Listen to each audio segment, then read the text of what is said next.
Residente, thank you so much Yeah. for all of your work, and love to discuss the issue with you. Thank you for being here. I'm going to ask you questions in Spanish and English because I speak Spanish, so, and also my followers, and I want them to understand. So I hope it's okay. Yeah, ask whatever you want, and I think we'll work this just fine. Ok. ¿Sientes que vives en un país libre con toda la vigilancia que hay, el NSA invadiendo el espacio privado de las personas, las noticias controlando y manipulando información, con comerciales para unirse al Army en los cines, etcétera, etcétera, etcétera? I think we live in a world where technology is radically changing, all right? So everybody has one of these things, right? Yeah. And what this thing does, it will tell somebody exactly where I am sitting. Do you know that? Yeah. Yeah, right here, at this moment. And if I go across the street, they will follow me across the street. There is pretty good evidence that the NSA not records is the wrong word, but keeps track of the phone calls that millions of Americans make, that they get into your emails and into the websites that you choose to visit. That is a scary situation. All right, that's what we call the big brother type society where government knows everything about you. But by the way, it's not only government, it's corporations. Yeah. You know, they know the products that you're buying, the books you're reading. So today, the government and private corporations have more knowledge about your life and my life than anyone would have ever dreamed of 20 or 30 years ago. We have got to change that. A free society means that you're free. You do what the hell you want. Live your life.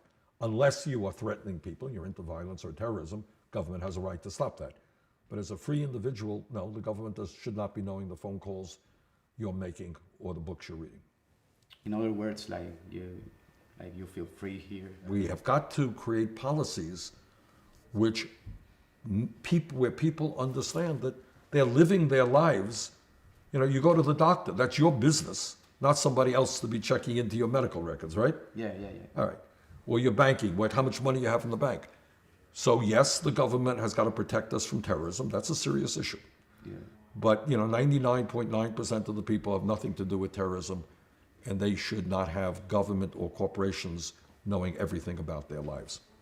Yeah, I think it's the same. Like, I think this happens in different countries also, in Latin America, also in Cuba, but in a different way. They put a guy.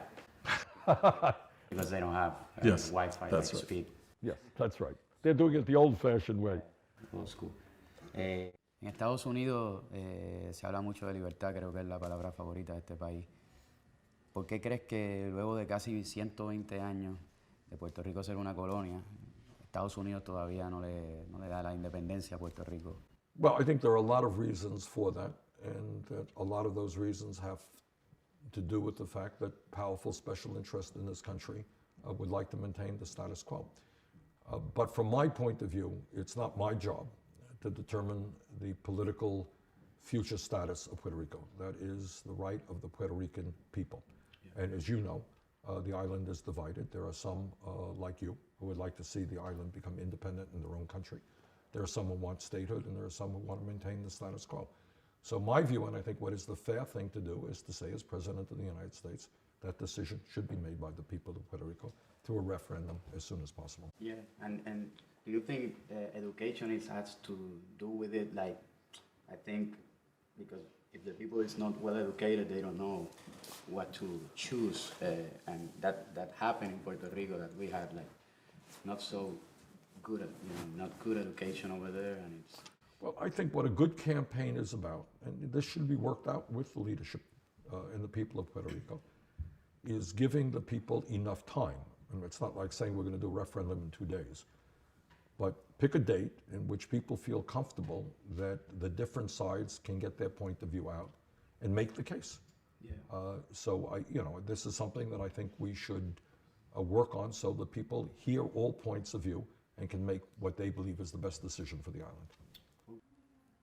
Puerto Rico es una colonia de Estados Unidos, sin embargo, no podemos votar por el presidente cuando nos afectan todas las decisiones que toman acá.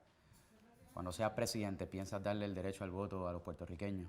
I very much, if the question is, well, here's where it becomes complicated. If Puerto Rico becomes a state, it goes without saying that they will have the right to vote. And I believe that should be the case.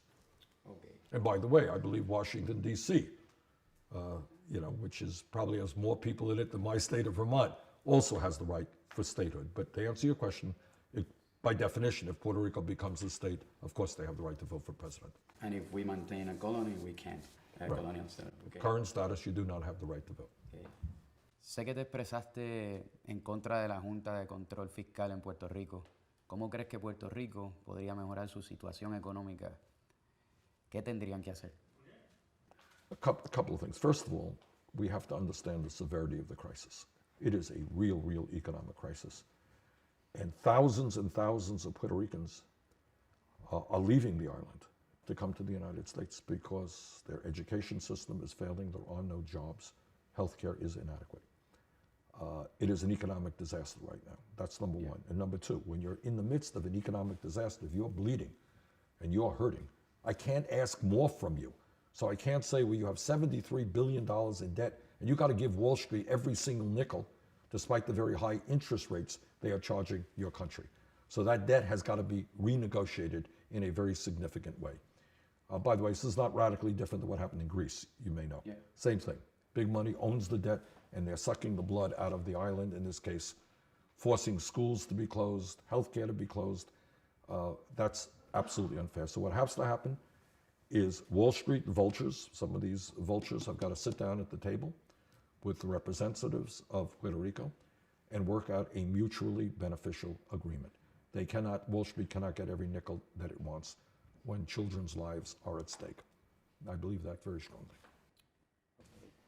¿Cómo ves la relación de Estados Unidos, Latinoamérica, y más ahora que la juventud está muy consciente del papel que tuvo este país en las dictaduras latinoamericanas de los 60, 70, 80? You raise a very important point, and it's one that we don't discuss very much. But as you know, in the